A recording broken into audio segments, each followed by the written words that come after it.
সরকারের যারা যথাযথ অথরিটি তাদেরকে বলবো আল্লাহর ওয়াস্তে এই সমস্ত হুঙ্কার যারা যেই মজলিস থেকে দেয় তাদেরকে আইনের আওতায় আনা হোক এবং তাদেরকে এটা বোঝানো হোক যে এগুলো সন্ত্রাসবাদী কথা। বাংলাদেশ একটা শান্তির দেশ, সাম্যের দেশ, আমরা সবাই একসাথে থাকবো।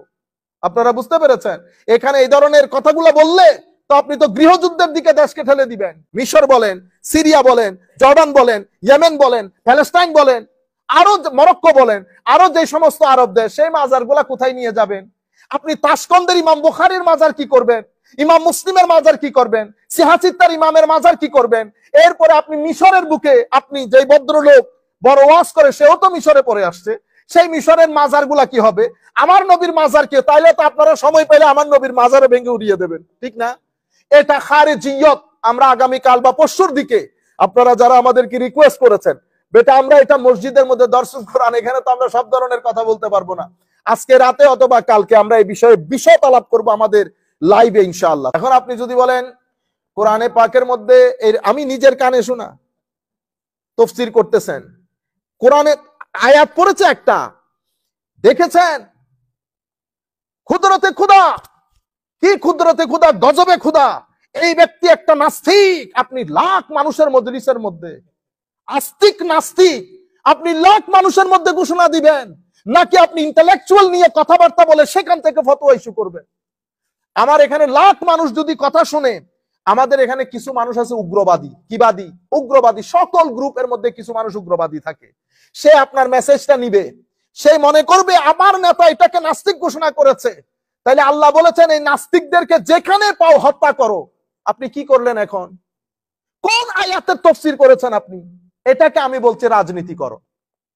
আপনি উলামায়ে কেরাম যে আন্দাজে তাফসীর করেন সে আন্দাজে তাফসীর করেন, সাধারণ মানুষকে যেটা বলার সেটা বলেন, আর কিছু কথা আপনি ইন্টেলেকচুয়াল লেভেলের জন্য রেখে দেন। আপনি আম মজলিসের মধ্যে, আপনার সাথে আমার ডিসএগ্রিমেন্ট থাকতে পারে, আম মজলিসের মধ্যে যদি বলেন যে একটা মাজারও রাখা হবে না, হোয়াট ডু ইউ মিন? কি একটা মাজারও রাখা হবে না? দুই চারজন মানুষ দেখে হুঁশহারা হয়ে গেছেন, এই দুই চারজন মানুষ একসাথে করে হুঁশহারা হয়ে গেছেন। আরে বেটা, মালেকসার উরুসের মধ্যে 15 লাখ মানুষ হয়, আপনি কোথায় কোথায় গিয়ে মাজার বানিতেছেন? আসেন চট্টগ্রামের বুকে শক্তির পরীক্ষা হয়ে যাক। এগুলা শিখাইতেছেন, একটা ব্যক্তি নাই, সবাই হুঙ্কার মারে বাংলাদেশের মধ্যে মাজার নিশ্চিহ্ন করে ফেলা হবে। ও ভাই, বন্ডদের নিশ্চিহ্ন করেন, সেটা একটা সিস্টেম অনুযায়ী। আপনি করতে পারবেন নিশ্চিহ্ন? নিশ্চিহ্ন কে করবে? আমার কাজ হচ্ছে মানুষকে প্রথমে এডুকেট করা, এডুকেট করার পরে আমরা আইনের আশ্রয় নেই। এখন আমি কি এটা আমি নিজে নিতে পারবো? আপনার ভাইকে অমুক ব্যক্তি হত্যা করেছে, আপনি নিজের চোখে দেখেছেন, আপনি ওই ব্যক্তিকে হত্যা করেছেন, কোর্ট কি আপনাকে মাফ করে দেবে? কোর্ট মাফ করে দেবে কেন? কারণ আপনি আইন নিজের হাতে তুলে নিয়েছেন। বেটা, আপনি আইন নিজের হাতে তুলে নিতে পারবেন না। এগুলাকে বলে গুন্ডামি, সান্ডামি, সন্ত্রাসবাদী। তাফসীরুল কোরআন মাহফিলের মধ্যে আবার এই ধরনের শব্দ আসে কোত্থেকে? আপনারা বুঝতে পেরেছেন? আল্লাহ রাব্বুল আলামিন আমাদের হামি ও নাসির হোক। আমরা সরকারের যারা যথাযথ অথরিটি তাদেরকে বলবো আল্লাহর ওয়াস্তে এই সমস্ত হুঙ্কার যারা যেই মজলিস থেকে দেয় তাদেরকে আইনের আওতায় আনা হোক এবং তাদেরকে এটা বোঝানো হোক যে এগুলো সন্ত্রাসবাদী কথা। বাংলাদেশ একটা শান্তির দেশ, সাম্যের দেশ, আমরা সবাই একসাথে থাকবো। আপনারা বুঝতে পেরেছেন? এখানে এই ধরনের কথাগুলো বললে তো আপনি তো গৃহযুদ্ধের দিকে দেশকে ঠেলে দিবেন। কারণ আপনি এক জায়গায় যাবেন, যেখানে আপনি সুযোগ পাবেন সেখানে আপনি ভাঙবেন, যেখানে আমি সুযোগ পাবো সেখানে আমি ভাঙবো। এটা নিয়ে আইন, এটা নিয়ে আল্লাহ রসুলের আইন, এটা শিখিয়ে গেছেন।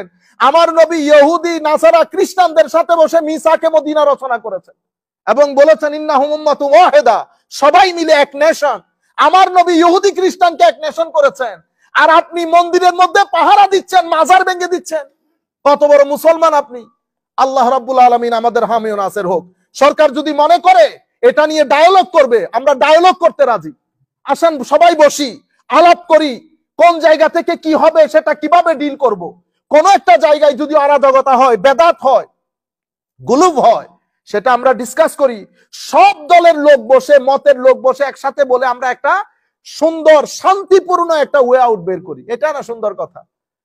মাজার ভেঙে দাও, অমুক ভেঙে দাও। আল্লাহ আমাদের হামি ও নাসির হোক।